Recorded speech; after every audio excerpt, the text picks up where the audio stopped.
Parce que mes parents,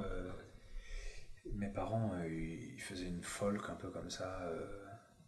Mon beau-père est né au Nigeria, il a grandi en Afrique du Sud et il jouait beaucoup de guitare. Et il avait un jeu très folk, très rythmique. Et ma mère chantait. Mais mon beau-père est né au Nigeria, a vécu en Afrique du Sud, mais il est irlandais. Donc c'était vraiment un mélange très spécial. Et moi j'ai joué avec eux toute mon enfance.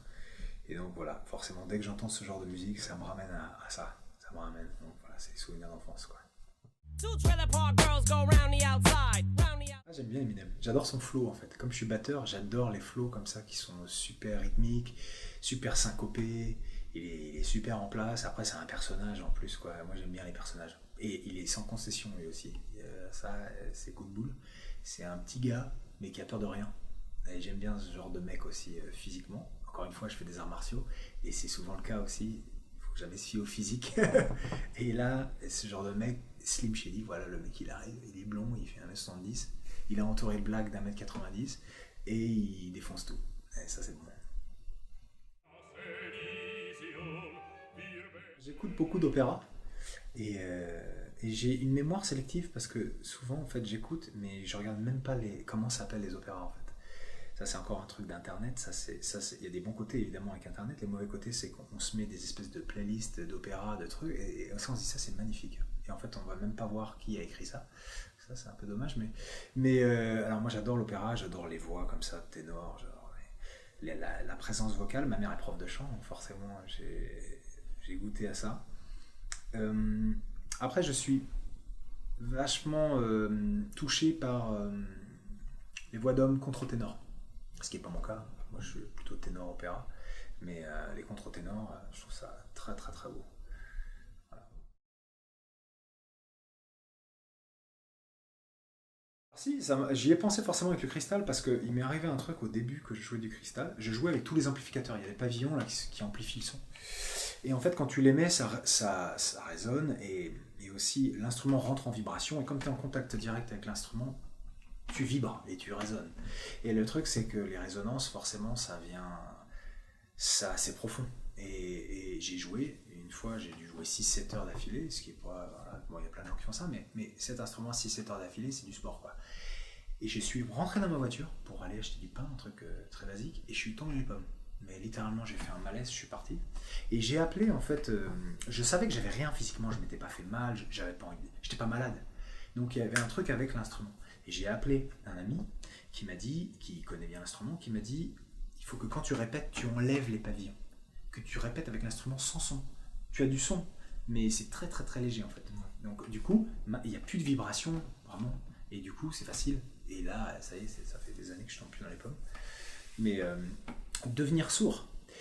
Oui, donc devenir sourd, cet instrument-là, quand je joue, même sans les amplificateurs, je mets des tout petites boules caisses qui protègent pas beaucoup, mais un tout petit peu pour les basses qui sont vraiment et les aigus forcément et c'est tout mais forcément quand j'étais batteur et que je revenais de concert et que j'avais les oreilles qui sifflaient je m'en voulais monstrueux et je me disais mais putain mais tu vas perdre l'audition bon je suis allé faire contrôler mon audition je suis à 100% donc ça va mais je pense ce qui est bizarre pour un musicien mais je pense que ça me ferait plus peur de devenir aveugle que sourd ouais.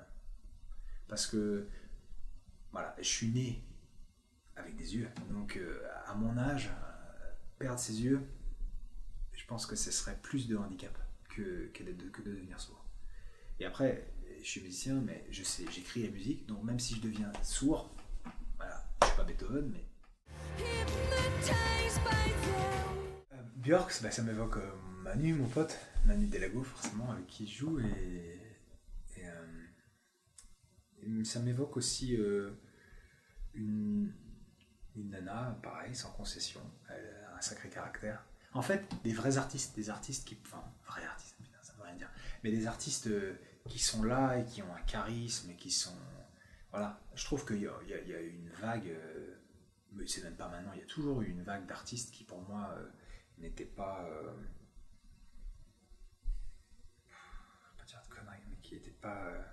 très charismatique quoi et qui alors le charisme c'est pas parce qu'on prend beaucoup de place hein. Il y a des gens qui sont très humbles dans leur coin et qui sont très charismatiques mais je trouve que Voilà, en tout cas, Björk, c'est une vraie artiste, elle a un vrai univers, elle fait les choses aussi sans possession, elle est du début à la fin de la chaîne, elle est au mix, elle est là, elle est partout. Et ça, c'est génial pour moi. Ça, c'est des vrais artistes.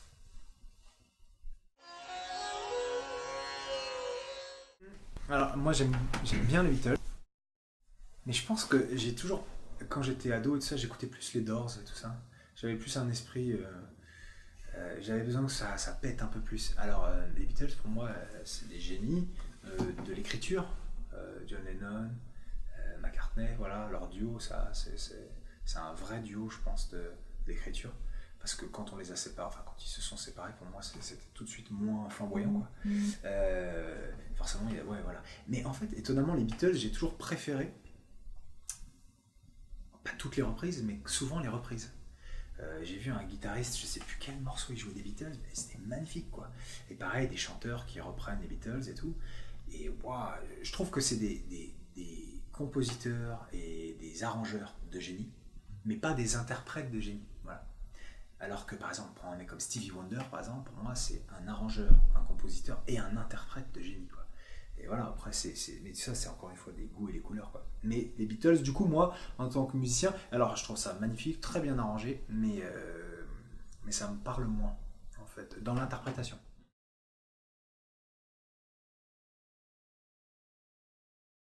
C'est vrai. Mais après, musique moderne, qu'est-ce que ça veut dire? Alors, instrument exotique, oui, c'est simple, c'est juste des instruments qu'on voit moins souvent et tout ça. Surtout que moi, je suis vraiment dans effectivement l'exotique, mais pas l'exotique traditionnel, c'est-à-dire parce que là, c'est la sitar, c'est des instruments traditionnels, et ils ont incorporé beaucoup d'instruments traditionnels, voilà, qui venaient de partout dans le monde. Moi, en fait, ma quête, c'est de jouer des instruments qui ne sont pas connotés. Et c'est encore un peu différent. Euh, moi, ce que je veux, c'est que quand on vienne me voir en concert, alors oui, on va trouver beau, parce que l'instrument c'est une sculpture sonore, donc il y a ce côté un peu sculptural, tout ça, mais surtout se dire, en fait, ça ressemble à rien. Alors moi, je chante, et forcément, j'ai une voix, je suis un être humain, donc ma voix, elle ressemble forcément à d'autres voix, et donc c'est ma voix, je pense, qui ancre ma musique dans une époque. Et parce que forcément je vais chanter avec tel type de micro qui va me donner tel type de son, et ma voix va ressembler aux voix de l'époque. Si on réécoute des enregistrements que je fais dans 20 ans, c'est ça. Mais mes instruments, non. Enfin, en tout cas, pas encore, puisque le cristal n'a pas été assez joué et assez interprété dans différents types de musique pour connoter. Donc voilà. Slayer, ouais, Double Brosquesse et compagnie, quoi. Tatouage, moi je suis tatoué de partout, donc ça se voit pas là, évidemment. J'adore. Alors moi j'ai beaucoup écouté du métal, parce qu'en tant que batteur je jouais beaucoup de métal, et je suis devenu chanteur dans un groupe de métal. D'ailleurs c'est vraiment là où j'ai vraiment exploré le chant. Mes débuts de chanteur il y a une dizaine d'années, un truc comme ça. Et je chantais dans un groupe de métal, et c'était très toolien ou toolesque. Je sais pas si tu connais Tool, mais ouais. Voilà, c'était dans quelque chose métal progressif. Voilà. Et c'est vrai que le métal, c'est un style que je trouve assez puissant, parce que quand on écoute beaucoup de musique, on se rend compte que les métalleux, c'est souvent des mecs qui sont dans une recherche perpétuelle technique, d'arrangement, de composition. Enfin, pour moi, c'est la musique classique du rock, quoi. Ou le jazz du rock, quoi. Enfin, il y a vraiment un côté comme ça où on trouve les plus grands techniciens, et encore une fois, il y en a évidemment dans d'autres styles, mais souvent dans la musique classique, dans le jazz et dans le métal. Donc non, j'adore. Puis j'adore tout ce qui est un peu extrême. Alors Slayer, c'est pas vraiment extrême, dans le métal il y a bien pire. Et puis il y a tellement de styles de métal différents. Mais j'adore ce qui est un peu extrême en musique, parce que c'est aussi prendre des risques, et puis d'aller voir ce genre de trucs sur scène, c'est agréable, quoi. Mais c'est incroyable, une fille m'a parlé de ça ce midi, alors que je n'avais jamais entendu parler. Ah, ça j'adore, ça, c'est génial. Si c'est vraiment... Moi en fait le truc c'est que j'adore quand c'est cette espèce de nouveau truc que certains artistes mettent sur leur album, ça me fait rire, mais quand ils mettent tout est fait, tout est vraiment joué. C'est con, mais c'est tellement important parce que on vit une époque. Alors moi j'adore la musique électronique, j'adore les trucs samplés, j'adore tout ça, c'est pas le problème. C'est juste que c'est assez appréciable des fois quand on entend quelque chose et de se dire que les mecs ils l'ont vraiment fait quoi. Ils l'ont vraiment joué. Et ça c'est génial. Et surtout des trucs rythmiques comme ça. Parce que c'est vrai qu'avec avec des progs d'ordi, on peut aller tellement loin et c'est vrai que même un mec qui n'est pas un grand musicien, il peut faire des trucs monstrueux. Mais tant mieux, hein, parce que finalement, il est un grand musicien si ça sort de sa tête. Mais c'est vrai que moi, en tant que technicien aussi d'instruments, j'adore voir les mecs le faire en vrai, quoi. Mais ouais, ça me parle.